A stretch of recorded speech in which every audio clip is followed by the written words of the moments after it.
I'd like to call to order the Board of Supervisors meeting for Monday, November 28th, 2022 at 6:50 p.m. This is following our special town board meeting, as we noticed. I'd like to have a roll call to establish a quorum. Amy, please. Chairman Dan Wolfle. Here. Supervisor Mark Hain. Here. Supervisor Linda Waite. Here. Supervisor Jeannie Vogel. Here. Supervisor Derek Daniel is excused. Correct.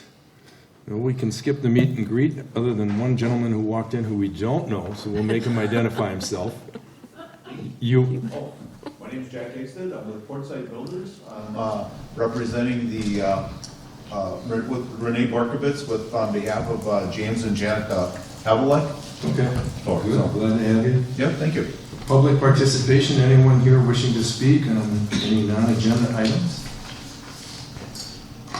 Hearing none. All right. Next up would be to adopt the agenda. I assume it was properly noticed as usual. The agenda was properly noticed. All right, motion to adopt would be in order. I'll make the motion. Go ahead, Jeannie. I'll make a motion to adopt the agenda. Motion by Jeannie, second by Second. Mark to adopt the agenda. All those in favor signify by saying aye. Aye. Opposed? Derek? No, he's okay. All right, approval of minutes, Board of Supervisors meeting, October 17th. You've all had a chance to take a look at it, so a motion to approve would be appropriate.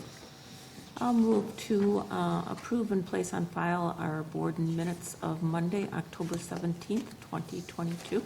Okay, motion by Linda, second Second. by Ms. Vogel. All those in favor signify by saying aye. Aye. Approved, moved on. Pending business. Our final version of our 2023 meeting schedule. So we have pretty much set everything up as discussed, other than the road inspection, and we have the open book and border review dates. So the open book will be May 26th, and the border review will be June 27th of 2023. So if you have issues with your tax bill, make note of those. There'll be more information forthcoming. Anybody else have a change, question, whatever with this? Good to go? All right, done. We will move on to a discussion regarding, Linda, this is all yours. This is an opportunity. We will be talking with Renee Borkovitz on behalf of James and Janet Havlicek. Is that right, Havlicek? Petition for a variance from the Door County floodplain zoning ordinance to place fill towards the south and north lot lines. The owners propose to remove an existing garage, construct a two-story addition and a one-story addition with garage, living space, and deck.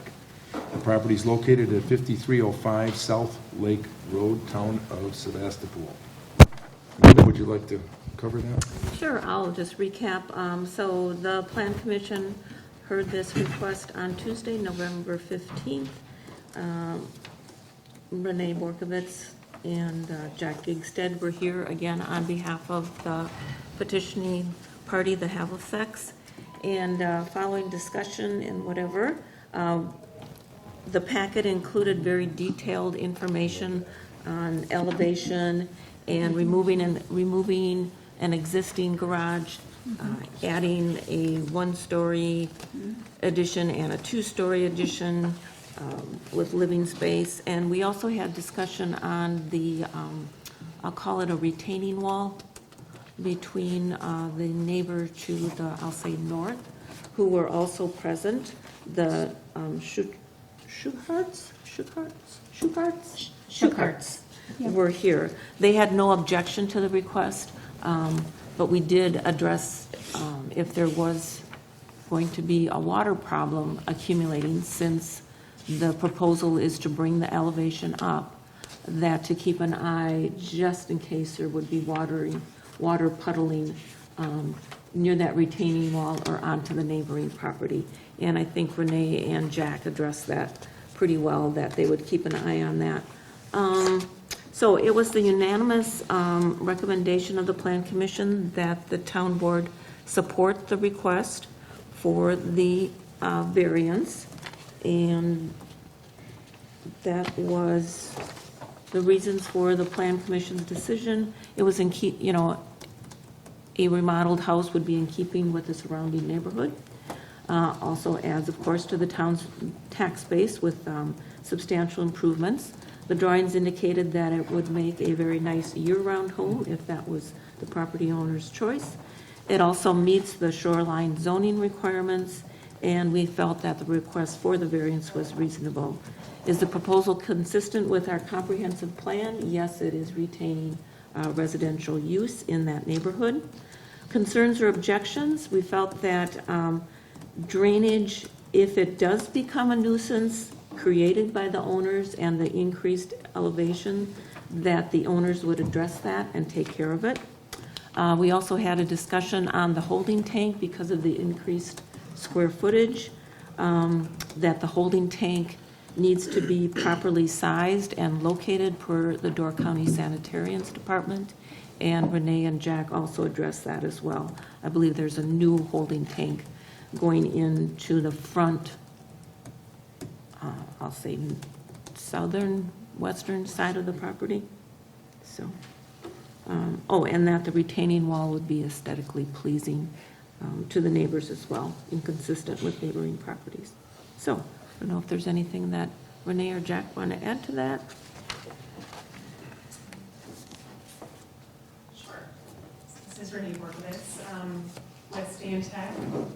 We were formerly Bodwin, but we, this past fall, made that business change. So therefore, from here on out, we're Stantec now. So I'd just like to reiterate that the request that we are here for is in regards to the floodplain zoning requirements, which establish a minimum vertical elevation for the house and the additions, as well as a horizontal requirement. So we are meeting all of those minimum vertical elevations that they are, the finished floor and the crawl space are set at or above the base flood elevation based on the county requirements. And the part that we are requesting that relief from is the horizontal requirement that 15 feet of fill surrounding the residence has to be at elevation 101.3. And per our site map that you can see, we're requesting portions of the residence to be reduced from that 15 feet to 10.7 feet and 9.1 feet. With the constraints being the lot line towards the north and an existing retaining wall towards the south. So that is what the variance request is for. Okay. Does Jack have anything that he desires to speak about? I think Renee pretty well covered it. So the concerns of the Plan Commission, one was, I know they brought up that be an Airbnb, and we got a confirmation from the owner that it's not going to be an Airbnb. So I know they were concerned about that. And you can see on the new site plan, it shows the location of the holding tank and the LP tank. So that's now indicated on the site plan. And we have a SketchUp that we put together after a meeting, just for our reference, that we'll be able to adjust and distribute and use for construction purposes. Okay. Does the board have any questions of either of these people? Very well covered. Well covered. Well, in that case, Okay, I would you could make a make a motion. motion then that the town board of Sevastopol forward to the, I think this is the Board of Adjustment, correct? Mm-hmm. Yes, a recommendation to support the request as presented and proposed in the packet received from land use. I'll second that. All right, motion by Linda, second by Jeannie, to forward a recommendation to the Board of Adjustment in support of their request. Any further conversation? As far as the answers to the three questions, just use the same ones that the Plan Commission used? That would be, Is it consistent with the comprehensive plan? Right. when you address the the only issue of runoff, Right. that would be great. Okay. All those in favor signify by saying aye. Aye. Opposed? Motion carried. Good luck. Thank you. Thank you. Thank you. All right. Next item of business is notice of spring election. So for those who are unaware, there will be an election in April 4th of 2023 for the office of chairman and the office of town board supervisor, currently held by Ms. Waite, and the other office of town board supervisor, currently held by Mark Hain. Nomination papers can be taken out December 1st, and you may stop at the office and have Ms. Flock take care of that with you. Paperwork is due back at 5 p.m. Tuesday, January 3rd. So, all right. And to not go without a resolution would make for a boring meeting. So, what we need to do is, the next order of business would be resolution number 2022-11TB to establish a tax rate for 2022 to be collected in 2023. All right. Is that simultaneous with the adoption of the budget? Yes, I was just going to say, where is the, no, we have the budget down below. No, it's Resolve on- tax mill support of No, levy that's a number 8. budget. Adoption C. of the budget, Yep, so there has to be a motion. right. Yep. Item C.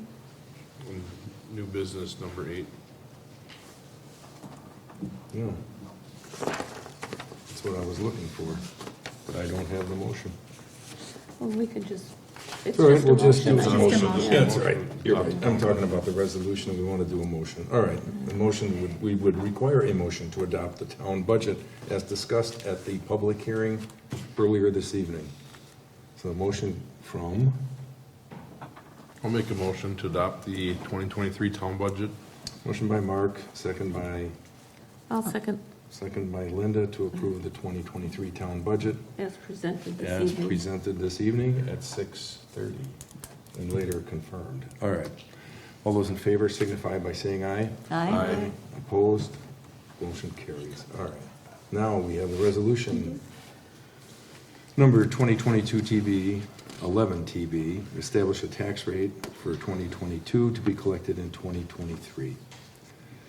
And whereas a tax levy of $665,238 was adopted at the special town meeting held on November 28, 2022, in accordance with Section 60.10, Article 1, Section A of Wisconsin statutes, and whereas the levy supports the 2023 budget as previously submitted and/or amended at such hearing held pursuant to Section 65.90 of Wisconsin statutes, with total expenditures of $1,485,329. And whereas, in accordance with Section 60.40, Section 4 of Wisconsin statutes, the town board adopted the 2023 town budget on November 28, 2022. Now therefore be it resolved that the tax or mill rate in support of such levy and budget be established at 0.89621 for the year 2022 to be collected in 2023, based on the final statement of assessment for 2022 with an aggregate assessed value of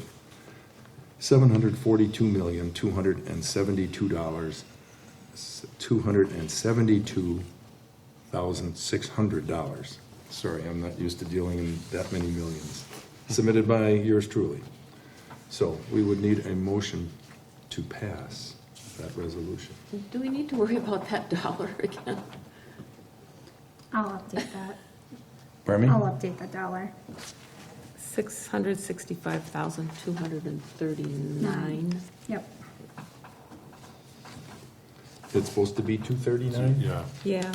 That's what I And have. actually, Okay. On ours, it says 238. The actual motion to establish is 329. No, the tax levy of 665,238 on Oh, ours. sorry. Send the text Yeah, later. yeah, It's supposed to sorry. be 239. I can update that. You can still make a motion. sure, and then we can fix that on the, Yep. this one too. No big deal. All right. We'll find a dollar somewhere. I'll tell you what, to get the motion through, I'll throw I'll it in. chip in. All right. So, did we have a motion here? I'll move to, did you make the motion, Mark? Nope. Oh, okay, I'll move to accept and approve resolution number 2022-11, Town Board establishing the mill rate at 0.89621 for the year 2022 to be collected in the year 2023 based on our statement of assessment. Wow, all right. Second by? Second. Second by Mark. Any further discussion on the missing dollar? Hearing none, all those in favor signify by saying aye. Aye. Opposed? Motion carried. All right. It's been an interesting evening of resolutions and motions. All right. So we'll move on to the financial reports for the month, and you have our account balances, you have the budget versus actual in your packet, and you have the transactions list by date. And we also have a comment, I think, from our town, this will be from our town treasurer. Yes.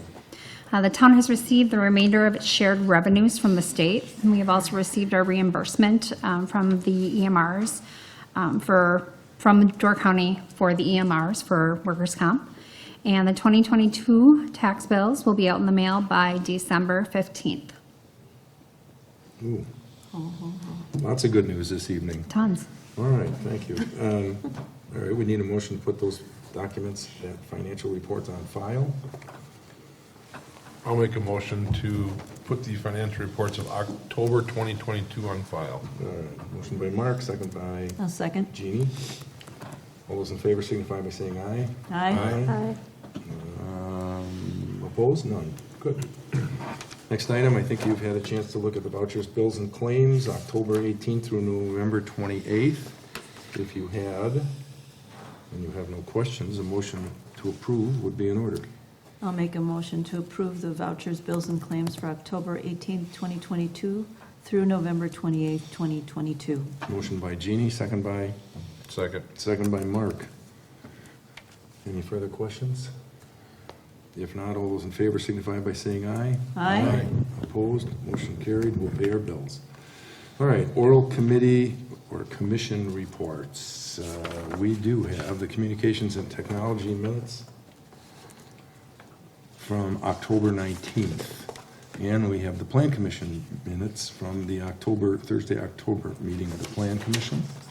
So we would want to approve those, but is there anyone else that would have any oral committee reports they would like to make? Yes, Mr. Chairman. All right, Jeannie, please. I just wanted to go back and reference what I didn't say at the budget was that the internet service providers, the 5 internet service providers received the request for a proposal. Their response is due this Wednesday by 5 p.m. At this point, there have not been a response yet. The meeting to analyze and score those responses will be on December 16th. It will be in closed session. On January 9th, there will be a public hearing, so everyone is encouraged to attend to be able to find out what exactly is going on with the broadband initiative. So please attend. What time is that? What time do you? 6 p.m. At the Government Center? Here. No, it's here. Okay. All right, Jeannie, thank you. Anything, Linda? I would mention the tourism zone, but maybe I'll address that In on the correspondence? correspondence item. Okay, we can do that. All right, we need a motion to approve the minutes and put those on file. I'll move to accept the Communications and Technology Committee minutes of October 19th, 2022, and the Plan Commission minutes of October 13th, 2022 to place on file. All right, we have a motion by Linda, second by Jeannie. All those in favor signify by saying aye. Aye. Opposed? No one's opposed a single thing tonight. Okay, next thing we have is a gentleman known by Hugh Aitztel, who is our county board representative from District 14. Hugh, you have the floor. Great, thank you, Mr. Chairman. I'd like to just cover a couple comments and update on the public hearing and then the budget that was approved at the county level for 2023, as well as some activities going on with some of the committees I represent on behalf of the residents that are in District 14. Relative to the 2023 budget, we have total expenses of $108.9 million, total revenue about 78.2, and total allowable tax levy of $30,691,035. That's about a 2.4% increase versus 2022.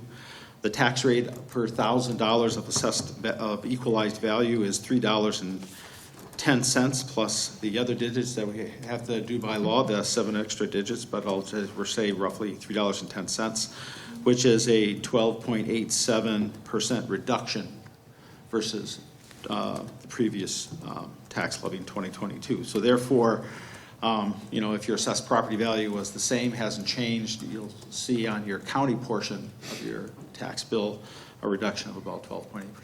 Nice. Okay, so a couple of comments. This is my first kind of budget activity as a newly elected supervisor. Just a couple of things that I thought were interesting going through the process.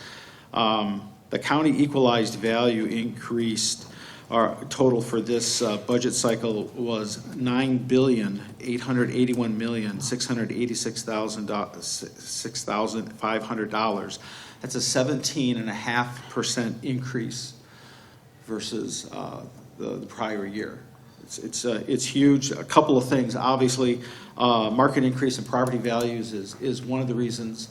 Another interesting reason, because that number was such a large percent, that the financial officer for the county contacted the State Department of Revenue, and one of the things that the state indicated that they were playing some catch-up relative to fixing some of the equalized value. I think with COVID and other things, they probably were behind the power curve a little bit. So just a huge percent. So that acts as a budget positive, relative to looking at impact of tax levy. A couple other items worth a note. There's increased resources for the Sheriff's Department, 4 resources in total, a patrol sergeant plus 3 patrol deputies and the associated equipment. And we know just based on a consultant's report that was done a few years ago that they needed even more. So this doesn't get them to kind of where they need to be, but it's a drastic improvement with the amount of activity that that department has taken on, both for residents and for the seasonal residents as well. So that's a welcome improvement. There's also, I call it net neutral funding for EMS resources to support a transport program with the Door County Medical Center. When I say net neutral, it's basically all the program dollars that are in the budget to support the added EMS staff and equipment would be offset by revenues provided by Door County Medical Center to basically be at no cost to the county. There's still some work to be done, and there is going to be some sessions next week. I am on the Judiciary and Public Safety Committee, of which the emergency medical staff is part of that committee oversight for me. And then there'll be some joint meetings along with finance and administration. My guess is to look at the agreement that has been in the works between the county and Door County Medical Center relative to how this operations would work. So more to come on that. But those numbers are kind of in that budget. Wage increases to stay competitive in a tough labor market, just as much as you've seen. Salaries and hourly rates go up just because of how competitive it is in the marketplace. The county needs to do that as well. Also, there's significant sales tax reserve increase in that was available in 2021.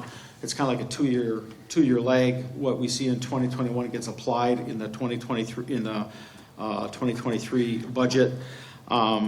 There was a sales tax amount that's going to be applied for this tax levy of $1.93 million. That's compared to roughly $684,000 prior year in 2022, so that's almost like a 3x increase. They're not applying that total amount as well, so some of that will just go into a reserve, stay in the reserve. 2021 was a oddball year. Everyone trying to get out of Dodge, do something post-COVID. We've seen that in the room tax, rates. We saw that in the total revenues, for across the board in the county relative to everyone, going on vacations, getting, going places. The state of Wisconsin also had a huge increase relative to their tourism economic impact in 2021. So we see that on a seasonal basis relative to what we from a sales tax perspective. So that was also a kind of a net positive to helping mitigate any increase in tax rate just because of that huge sales tax increase in 2021. Now the challenge with that is, and we talked about it, is the sales tax. The state and the governments talk about how their revenues are increasing. Well, a lot of those revenues are based on taxes they charge on inflated dollars, right? So that's one of the challenges we have to be wary of, is that those numbers are somewhat inflated because they're charging tax on inflation, that we're seeing at 8-9%. So we shouldn't expect that we're going to see this kind of windfall sales revenue, especially when we're still in a recessionary cycle that people are thinking is going to extend, a good portion into 2023. So I think it's the county has been very judicious, relative to not using all that sales tax revenue, or expecting that sales tax revenue reserve is going to keep on increasing, because they've got some historical data that shows in the Great Recession in 2008, 2007, when things tanked, that sales tax revenue went down, for several years afterwards. So you just want to make sure you can kind of level load things and be pragmatic about that. So I thought that was good news there relative to how they're looking at that. Surprisingly, the one item that got probably more budget discussion than anything else was Gordon Road. During the portion where the supervisors got a chance to ask questions, I had learned, in conjunction with my fellow Sevastopol colleague on the county board, Mr. Neil Vogel is also here in attendance. We found out from the highway commissioner that the state had changed its requirements for the no left turn lane, that the highway commissioner had done a lot of due diligence to put a budget estimate together of $100,000, which in August we passed a resolution to find $100,000 to do no left turn lane on Gordon Road to prevent, northbound access on the highway, which contributes to a number of accidents. The state changed their mind several times during the process of that design review, yes. And it turns out that it caused two problems. One is it prohibited the county from actually implementing it in 2022, which, the commissioner was on a track to try to get that to happen. And the second thing was it, increased the cost by another $100,000. They basically wanted a longer entrance lane on the southbound entrance going south, an acceleration lane. So I asked if that $100,000, that other additional $100,000 was in this budget, and it wasn't.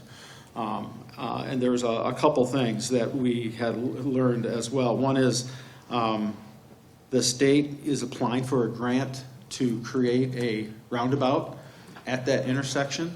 And so if we would have went ahead and done that no left turn lane, that would have been seen as an improvement, and that would have disqualified them from, getting the grant.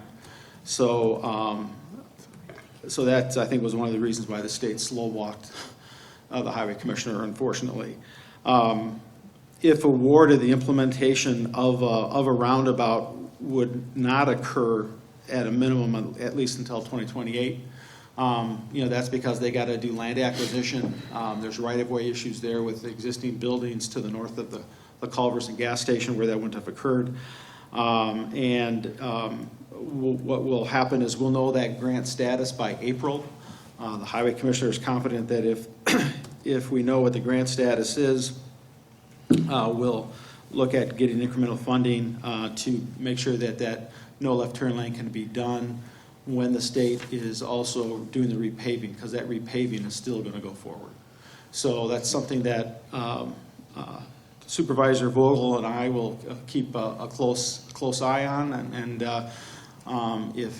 if you had seen some of the newspaper articles or saw the board meeting, there are a lot of supervisors that were disappointed, and some of them a little bit angry that that we couldn't do anything, knowing how bad that intersection has been and how dangerous it has been. So I think we've got some good solid support on the board that once we get a status in April, we'll take some action to get that completed. So with that on the budget, if there's any questions, I can answer those. If not, I'll just finish up.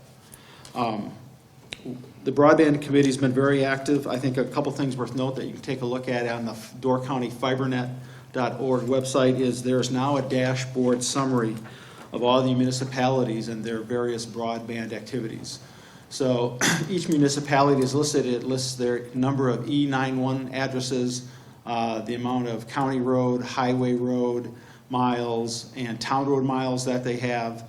We are now updating it to include the number of households as well, and as part of that, we're also showing the percentages of respondents to the WISER survey based on the number of households and also based on the number of E991 addresses, so we can see how well the municipalities are responding to that survey, and then those municipalities can take targeted actions, because the better data that we have, the better it'll help during the grant application process. As part of that process, the first pass of the FCC maps were made available, and the county is one of a handful that the state has asked to help them validate maps because the amount of data we've provided and the accuracy of our GIS infrastructure. They're asking us to validate survey results as well as results they're getting from ISPs that provide data to the FCC to make sure the numbers are accurate. So the county's been active in that. They've also been very supportive relative to our work in the town of Sevastopol. For example, one of the ISPs asked if we could provide the longitude and latitude of all the addresses to help them in looking at their proposals. The GS department, I think, provided that within a day of our request. So it's been a very responsive effort, and the work with the Broadband Committee, Coordinator Jessica Hatch has been outstanding for all the municipalities, and making sure we don't duplicate effort, and making sure that we have all the information we need to successfully evaluate broadband deployment in our municipalities. There were 2 RPC meetings. One of note, just that was the Jason Feldman conditional use permit was granted unanimously at the RPC, and they also took special note of the town's request and his agreement to place 6-foot trees for barriers and on his property, and that'll be an area. That topic was again brought up since the chairman talked about challenges with conditional use permits and having people meet the requests for screening. And that's going to be revisited again next year relative to looking at updating that ordinance to something to be a little bit more substantial. So we're going to continue to be vigilant on that, Mr. Chairman. We also discussed the future policy on regulation of utilities, towers, and wind turbines. The county has an ordinance, and like other ordinance activities, the county is trending towards aligning with state regulations in regard to those matters. They're changing quite a bit when you think of things like 5G expansion, those sorts of things. It's kind of crazy for the town to have something different than what the state mandates or regulates. Same thing with wind turbines and other tower activities. So we're going to look at updating the ordinances to basically just reflect what is in state regulation and just, reduce duplication of effort there. On the 17th RPC meeting a couple weeks ago, again, there was a plat review for some activity going down in Gardner. And the other half of the meeting was spent, there was an overview of the Powells Program done by Mr. John Teichler. It was very informative with his 40-plus years of service to the county. He was able to update us on the challenges and the changes in regulating private on-site wastewater treatment systems. I highlighted some of the challenges that we faced in the town of Sevastopol as we've implemented our short-term rental ordinance, and also highlighting similar concerns town of Liberty Grove has had as they implement theirs relative with people operating beyond their Powells capacity. And that also led to a discussion on Powells capacity for beyond the bedrooms when you have, let's say, a 50-person wedding at a house. That also led to a discussion that we'll do some follow-up on, because they think there are some state or some county ordinances and or state regulation that should work in our favor to help prohibit those activities to begin with in residential properties. So I asked Mariah to get some more information that we can review and then share it with our council as necessary. So some productive meetings on that end. Great. Go ahead. Our Highway Commissioner Thad Ash was at our unit meeting last Thursday night. And yes, you could see the disappointment, because we thought we had at least a temporary solution to try to make that a little safer at Gordon Road and the highway. So what you had budgeted, he asked for $100,000, and then to learn that it's going to be $200,000 or $300,000. I mean, he was really disappointed in that. And just what you said, Hugh, that it's now in the state hands, that a roundabout may come in a few years or not. And then on the lease agreement with Sturgeon Bay Utilities for those biosolids, that's at the old landfill site. Correct. Isn't that officially closed, though? Or can you accept, what do they mean by biosolids? Biosolids is basically the solid material that comes out of waste treatment plants, and that is it's like from Sturgeon Bay? Yeah, from yes, so that's just being managed by Sturgeon Bay Utilities. There still is there still are certain activities that are ongoing at that location. So it's still active. Any other questions? Thanks, Hugh. I will appreciate your keeping me abreast of the screening issue, because I will volunteer to make a second appearance as needed to promote that with the RPC. So, I did have one other one. Do you think, let's just for conversation's sake, say it's $200, $200,000 to do Gordon Road? Do you still have the impression that the county will move ahead with that? Absolutely. And put it on the same timetable or ahead of the timetable for repaving? Because we don't. It'll be done in conjunction, just to make sure that, yeah, okay. Absolutely. Because I think there was an inclination since it was talked about by some board supervisors that, well, we could get a roundabout by 2026. And from the discussion at the highway safety meeting that Supervisor Vogel and I attended in July, that one of the state representatives had said that, hey, even if they did a roundabout, it takes 4 to 5 years just to do land acquisition. Yeah. Plus all the environmental impact, right? Native plants, all those sorts of things, that goes on there. There's just no way, if it was 2026, some were alluding to the fact, well, maybe we don't have to do anything, but that's another 3 years. And I think it's a fantasy. And I think it was in the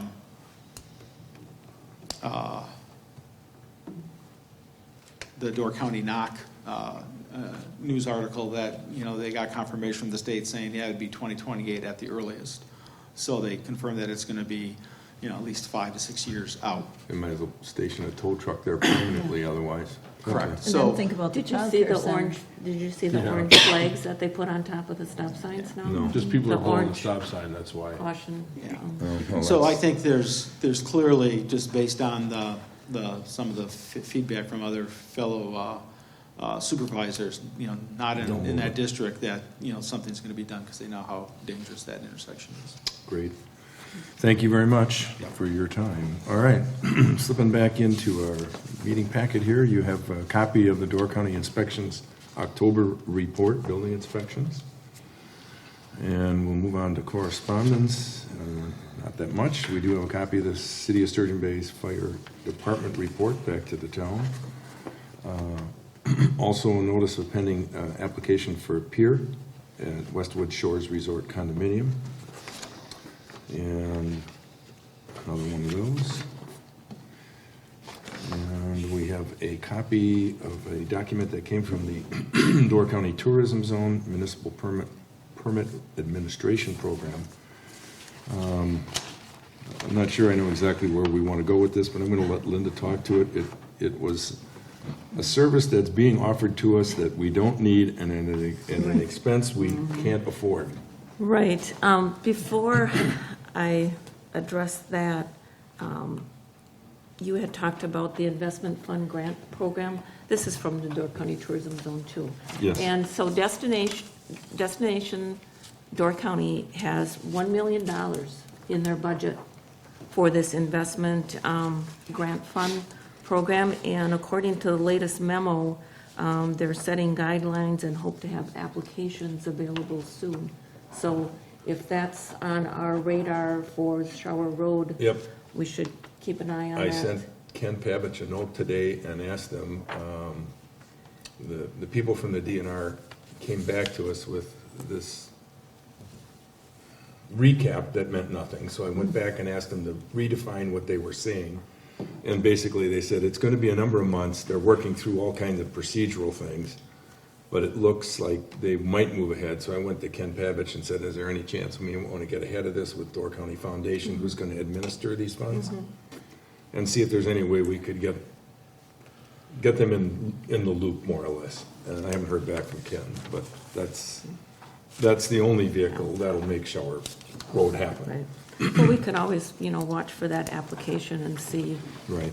what we'll need in order to complete an application. Anyway, back to the Door County Tourism Zone and a municipal ordinance. So on last Thursday, November 17th, we had our Tourism Zone Commission meeting.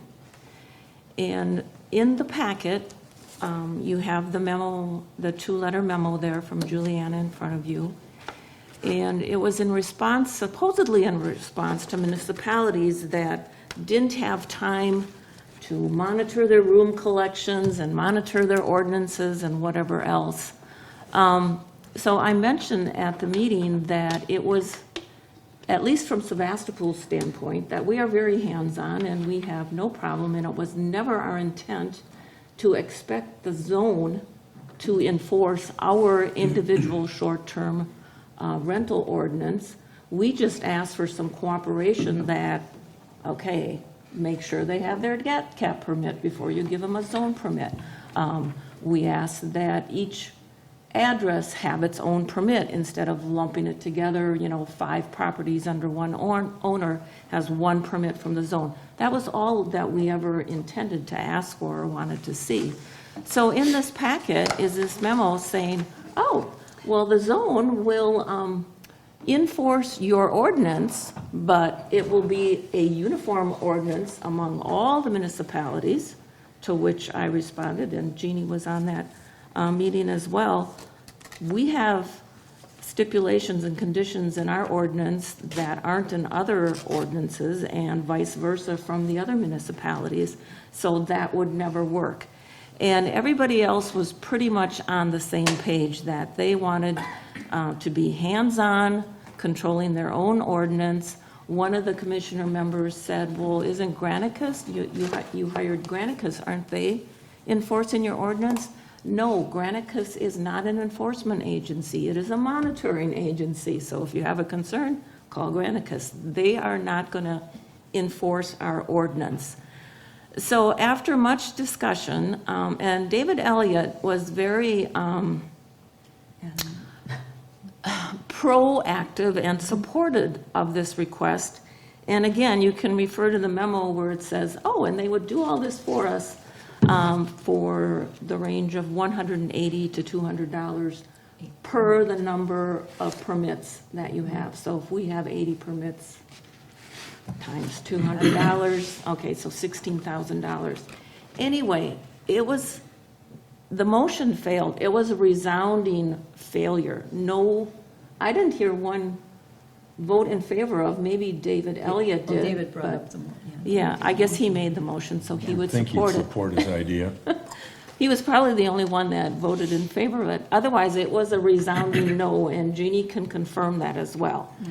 And so, okay, that's that. But lo and behold, it is now appearing, and so our connection was so bad, our Zoom connection was so bad that Josh Van Lieshout, the chairman, said, we have to adjourn and we'll resume, at a later date. Well, so now they have rescheduled this meeting for December 1st, Thursday at 9 a.m. And I sent a memo to Juliana saying I'm not available. I work on Thursday mornings usually. And I assume that this matter was defeated, so it won't be back on the agenda. But it is on the agenda. So I'm hoping that Ms. Vogel will be there, and, unless the rest of the board does not agree that we want to monitor our own ordinance, correct? I cannot imagine one attorney monitoring all of the ordinances well, or responding to our requests in a timely manner. So- look at what they have to enforce as far as trying to go back and collect room tax and how much the attorney is involved in that. I don't see the point why they're going down this rabbit hole.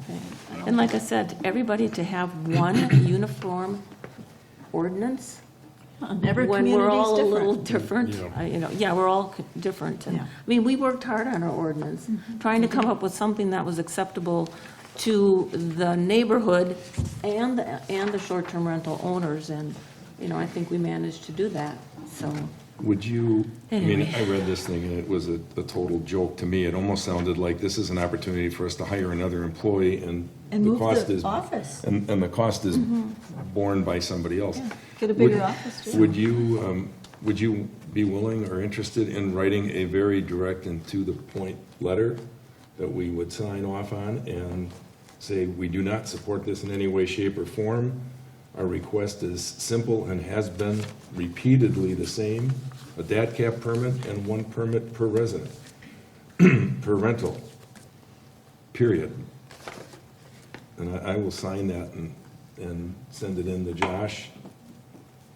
And if you would do that. It's ridiculous. Just the thought that you could get the towns to agree to the same verbiage for everybody's short-term alone would be climbing a mountain, but Well, if you and- feel you would like to do that, I'd be happy to support that. And there were other commissioners that spoke up too, that said, no way is this going to fly in our town, so I don't understand why they're bringing it back. I don't know why it's being brought in. I don't understand why they can't just simply do what we've asked. If you were gonna apply for a permit, they should check the box, I have my DAT cap permit, period. It shouldn't be anything other than, It's not hard. it makes no sense whatsoever. So But just a short memo, So and short- I'll send it to Amy, and she can tweak it, and you can tweak it Yep. and sign it or whatever. just Okay, as I will do that direct tomorrow. and to the point as you can make it. Yep. And copy me on it, because if I need to Okay. read it out loud, I'll do so. Okay. All right, so we're down to that part of the meeting where we talk about announcements. And on Friday night, what's going to happen here, Dale? I'm sorry, I didn't mean to nudge you awake. Christmas party. Would you turn that camera around and show the people what that tree looks like? Because I will tell you what, two people in this town, Linda and Amy, have done another great job planning a super Christmas party for town residents this Friday. Food, beverages, fun and games. It'll be held right here. I have a feeling that since there's a chair back there, that we're going to have appearance by Santa. So if you're inclined to sit on his lap and share your wishes, you may get something special for Christmas. Oh, So- Mrs. Claus may not like that, though. Oh, well, She's going to be here, I think so. she's used to it by now. At any rate, it's here Friday night. It's our fourth annual one. We've had a good turnout years prior. We could fill this room. We still have plenty of room. It's from 5 to 8 p.m. So if you can make it, bring your kids, your grandkids, whatever. We'll be happy to have you. We have a Park and Recreation meeting on Tuesday, December 14th. There is a Communication and Technology Committee meeting on Friday, December 16th. And our next Board of Supervisors meeting is December 19th at 7 p.m. And before I wrap this meeting up, I would ask for 10 seconds of your time to ask Mr. Zettel to step up to the table here for just a moment. That's you, Hugh. Uh-oh. Uh-oh. Uh-oh, uh-oh. Uh-oh. What did Hugh we do has now? done an outstanding job on behalf of the town. He's not a member of the town board. He is a county board supervisor who has done a lot of work on broadband, has been a key component of our town's effort to expand broadband. Basically did the RFP for our town, has really been the glue that has helped Jeannie and her team do everything to get us to the point in time that we will be at on Friday. And so in my envelope here, I have a small gesture, a small thank you from the town for all of your help and assistance. And it's a bribe as well for future work. Thank you. Appreciate it. Well deserved, let me tell you. Yes, sir. Yeah. So with that, we could have a motion to adjourn. Derek's not here. Oh, Take it, I'll Mark. make the motion to adjourn. Motion by Mark, seconded by? Second. Second by Jeannie. All those in favor signify by saying aye. Aye. Aye. We are adjourned. Thank you.